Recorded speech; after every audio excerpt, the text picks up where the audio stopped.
welcome back. I'm LaDeja. And I'm Brooke. And this is Monday Good Evening KU. So we have 4 weeks left of school. How are you feeling about that? I'm pretty excited about it. I'm just trying to get through finals and then hopefully have a more relaxing summer.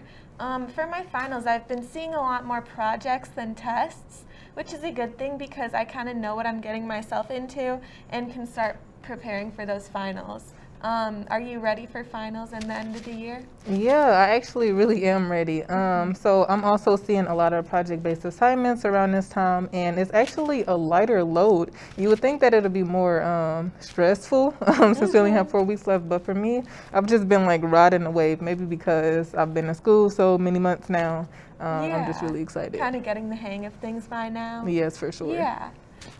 So speaking of summer coming up and school year next year, have you gotten the vaccine yet? Yeah, so I work for KU Housing, and a few months ago they reached out to us about like getting a vaccine. The first time they emailed us, it was about the Johnson and Johnson vaccine, which is just a one shot. I was too scared at the time to get that one, so I decided to wait. But then I was like, there's so many people who actually don't have the resources and who actually do want it, so I was like, let me go ahead and get it. So they ended up reaching out again, this time with the Moderna one, and so I got that I think a few weeks ago, and I should be getting my next vaccine at the end of this month. Are you looking forward to getting yours?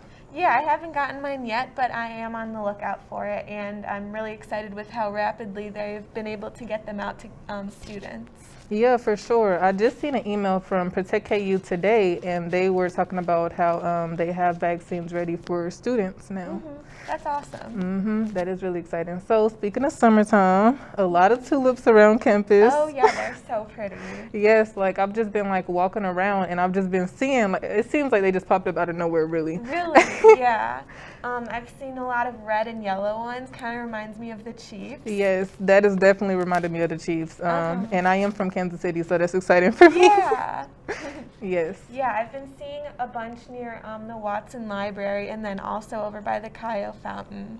They're so pretty. Yes, for sure. So you have any summer plans?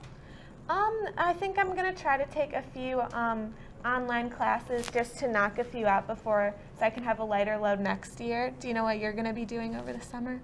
So this summer, I really wanted to do some internships. I'm just a sophomore this year, but I wanted to get something under my belt for journalism and things like that. So I was looking for internships. I'll also be working, and I want to travel a lot too.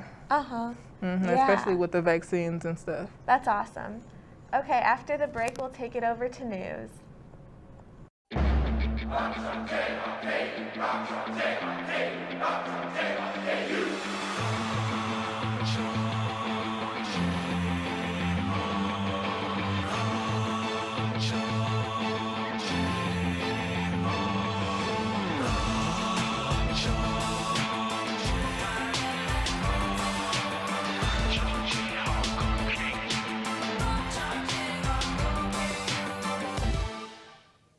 Welcome back. I'm Maria.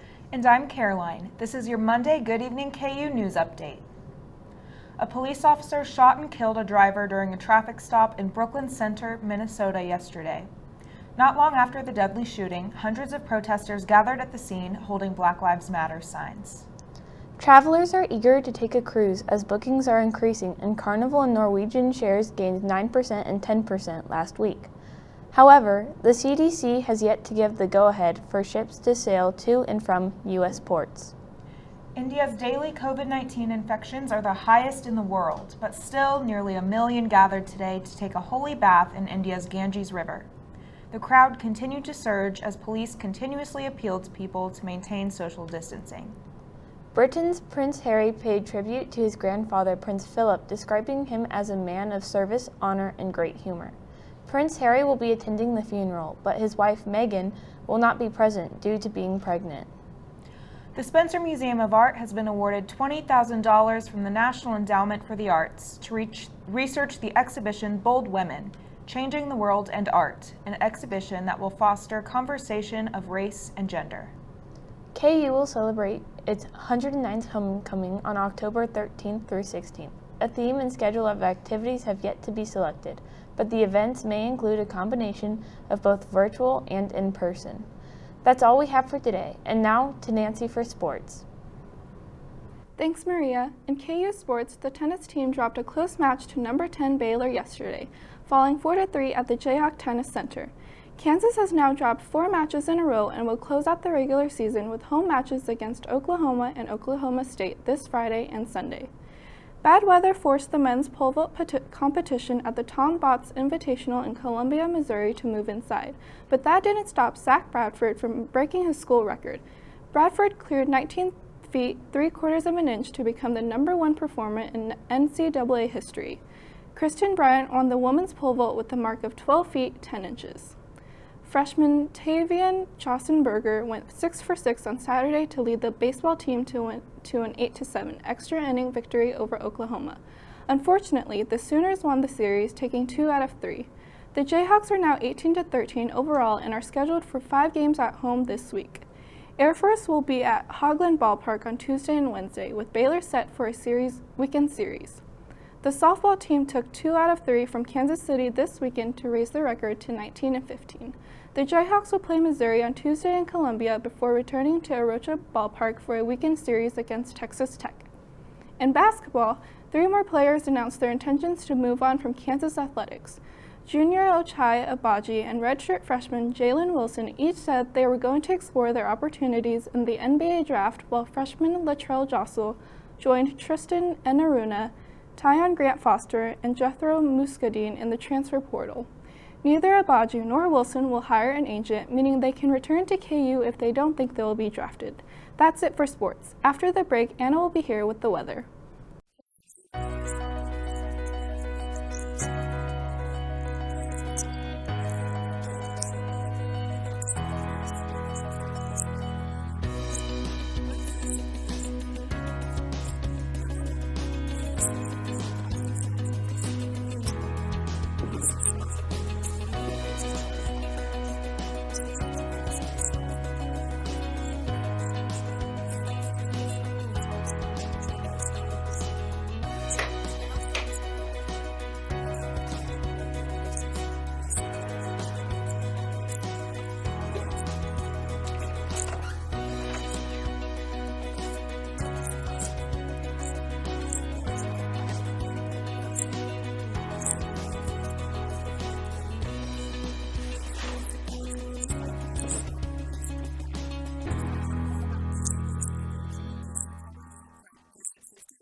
Hi, and welcome back for today's weather update.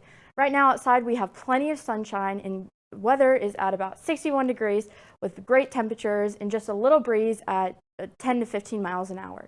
Looking into tonight though, we will get down to about 37 with cooler temperatures, although the winds won't be that bad. Looking at tomorrow though, we will have a high temperature of 63 and plenty of more sunshine than we are seeing today, and a light breeze of 10 to 15 miles an hour once again. Tomorrow night, we will dip down to another low temperature at about 36 degrees, cooler than what we've been seeing, especially during springtime, but it shouldn't be too bad. If you're wondering why we're seeing so many cooler temperatures, we had a major jet stream dip down through the states, bringing tons of snow to the Rockies and bringing cold temperatures into the Midwest and especially into the southern states. Although we're seeing plenty of cooler temperatures than we normally expected during the spring, at the beginning of this week, we'll see sunshine, not as much as we're wishing, before we see plenty of rain on Friday, heading into a great weekend with temperatures at about 55 to 60 degrees. That's all I have for today's weather update. Make sure to stay tuned for KU's Take His Side tomorrow at 9 a.m.